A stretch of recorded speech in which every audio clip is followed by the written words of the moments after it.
Let's now move on to predicate logic, which naturally extends the propositional logic that we spoke about. So a predicate is a universal or existential statement about objects in some universe of disclosure. So meaning that we are talking about, rather than just single values, we are talking about a collection or a set of values upon which we would like to have some universal or existential arguments. So universal, we're going to use the for all operator, and for existential, we have to use the exists operator, which you learned in your earlier math course, but we're going to review them briefly as well. Unlike propositions, predicates are typically specified using variables, which can hold a range of values, and exactly over here. So this is kind of unlike what we had in the proposition. In the propositional logic context, we got Boolean type, which can be either true or false. But now in the case of the predicate logic, each variable can hold maybe the integer value, in which case the domain or the range of value is simply unbounded, right? It's a different situation here. It's definitely much more sophisticated in terms of its expressiveness in order for us to express ideas for specification. So we use the following symbols for common numerical ranges. We got two here. So one is looks like a Z over here. So that'll be the set of integers, including all the negative towards infinity, including 0, and also positive towards infinity. It's very straightforward. And also we used the n standing for the set of natural numbers. So that we starting from 0 and then all the positive towards infinity. Apparently you can see the n over here is a subset or a proper subset of the set of integers. But if you're wondering about what a subset is and what a proper subset is, we'll review that as well later. You might actually have seen in some other mathematical textbook, in which case their natural number might exclude the value of 0. But for this course, we're going to include the value 0 for natural number, just to make notes. And variables in a predicate may be quantified, right? Let's now just talk about intuitively about what kind of quantification you can really write, and then in the next two slides we'll actually review the two quantifiers that you learned about earlier. Universal quantification, meaning that every element in the universe of disclosure should be examined.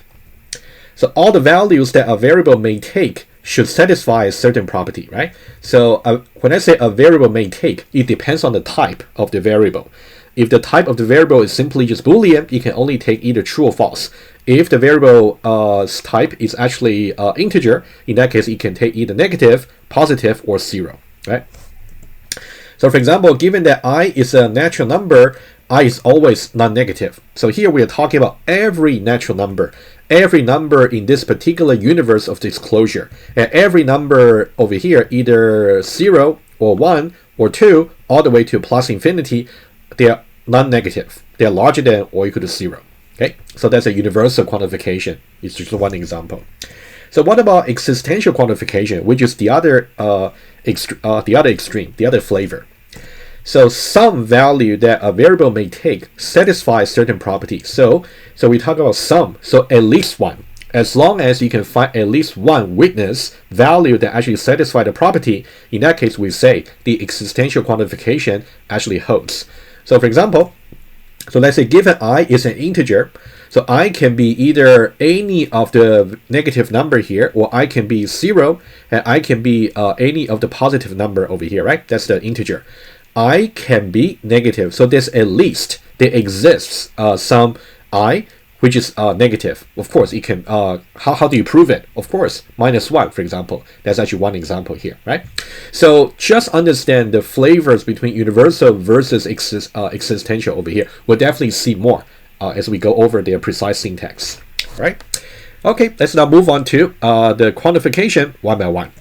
The first one to talk about is the universal quantification. By the way, Q dot over here simply abbreviates quantification. I'm just running out of space. And this is the mathematical symbol. Okay, in case you have forgotten, it's really important to know how to write it on the paper, right? And for the ASCII character for universal quantification, we'll cover that a little bit later in the course. So it's more like a V, and then put a horizontal bar over there. So that's the for all, right? That's a universal quantification. Universal quantification. And how do you pronounce it? You will say for all. For all.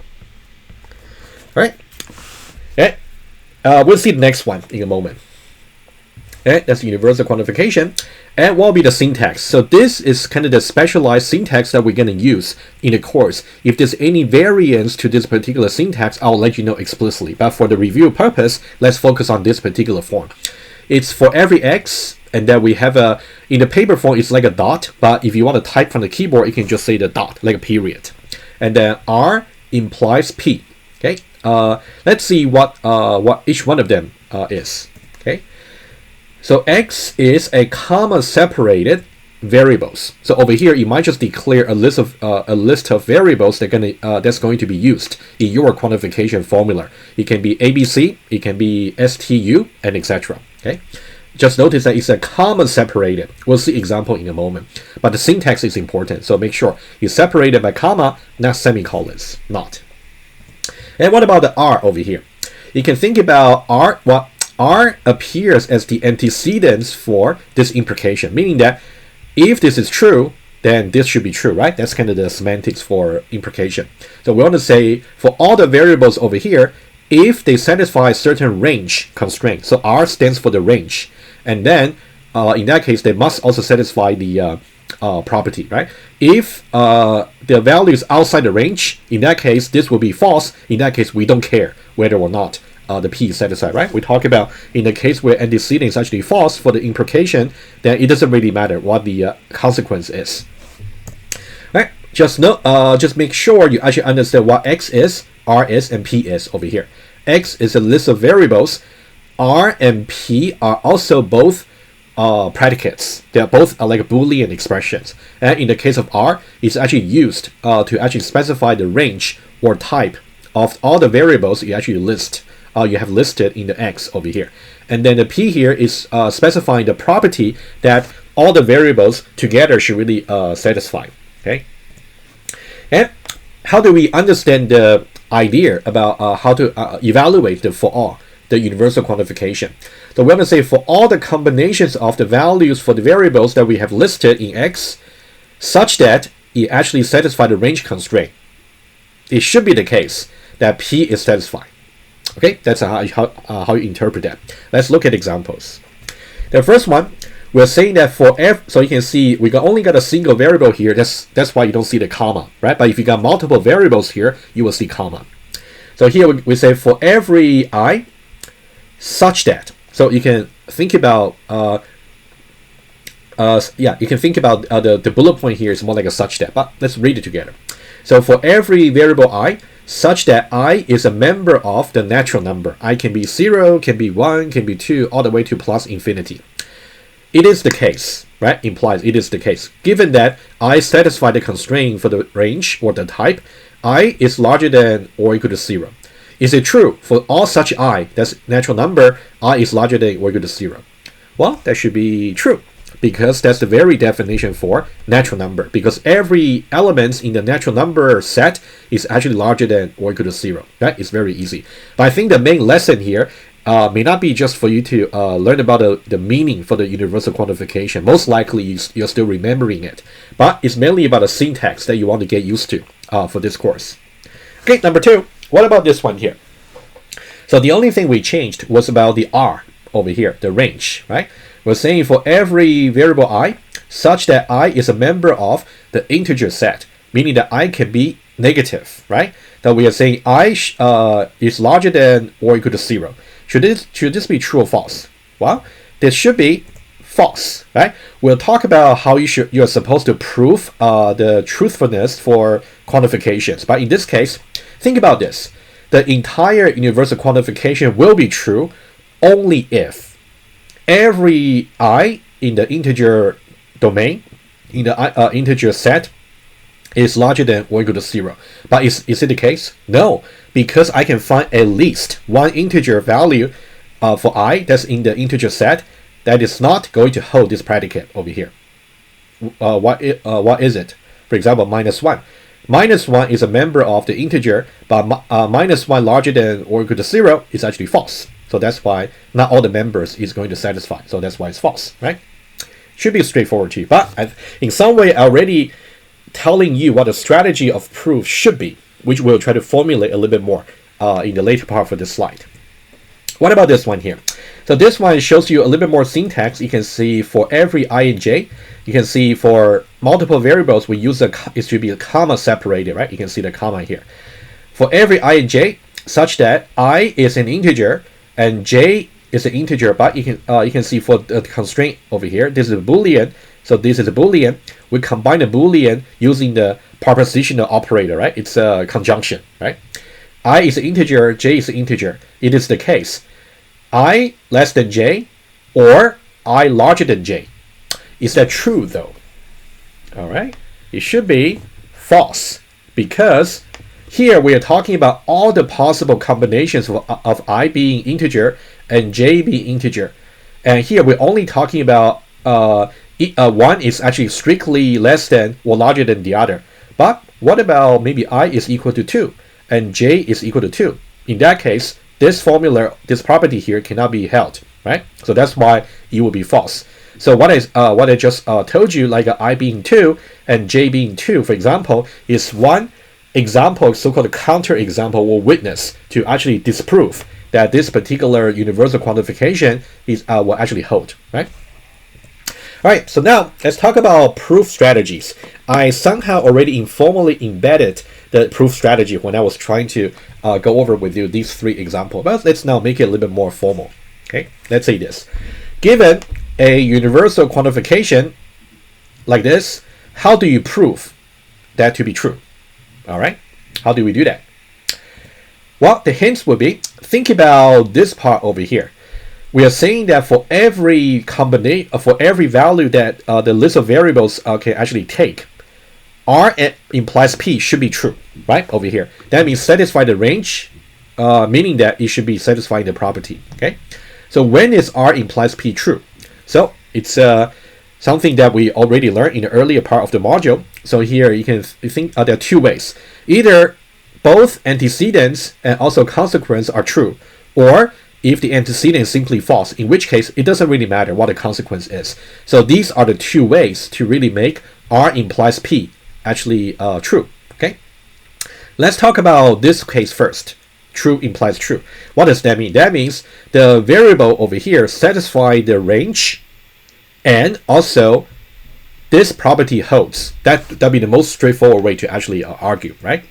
So you can simply show that all the instances of x such that this range constraint actually is true, and also and it is the case that p of x actually holds, right?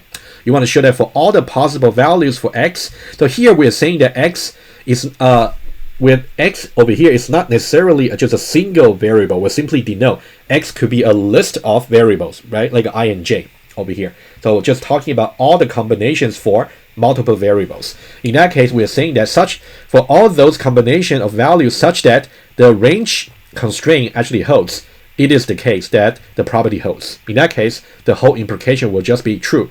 If we can show this for every combination, then the entire universal quantification will be true. Okay. Another way to do it is simply to argue that this range over here simply just cannot be true. It might just be false. For example, empty range, right? Maybe the range is, for example, I, member of empty set, J is a member of the empty set, for example, right? In that case, you will simply, you can show that for every combination of the x for every variable over here, and it's simply that the range will just evaluate to be not the case, right? That's why I put a negation over here, right? So these are the 2 possible ways to actually prove that this universal quantification is actually true, right? Of course, you might need to use a combination of them. It depends, but that's the principle. And how to prove that this universal quantification is false? Or another way to say this is, how do we disprove it, right? I didn't really write it, but it will be written in one of the following example. How do we disprove it? Okay, so the hints would be, well, similar. when will R implies P false, right? We are looking at R implies P. When would that be false? Well, if you review what you learned earlier about implication, that's why I spent so much time together with you to brush up. Well, R implies P would be false only if the antecedent is actually true, but the consequence is false. So what does that mean? That means if you can give me the so-called witness or counterexample with the following property.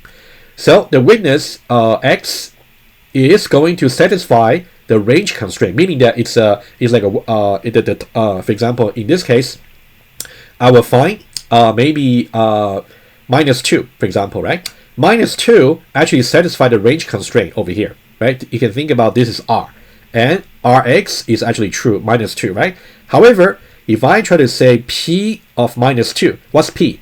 P is I larger than or equal to 0. So -2 larger than or equal to 0 is actually false. So that means it does not hold. So if the range actually holds, but the property does not hold, so that means the implication over here will be actually false.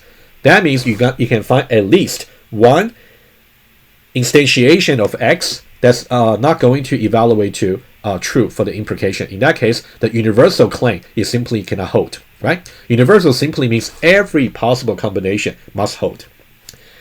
All right, it's quite detailed explanation. Hopefully you're okay so far. Okay, and let's now look at something kind of similar or symmetric for existential quantification. Let's take a look.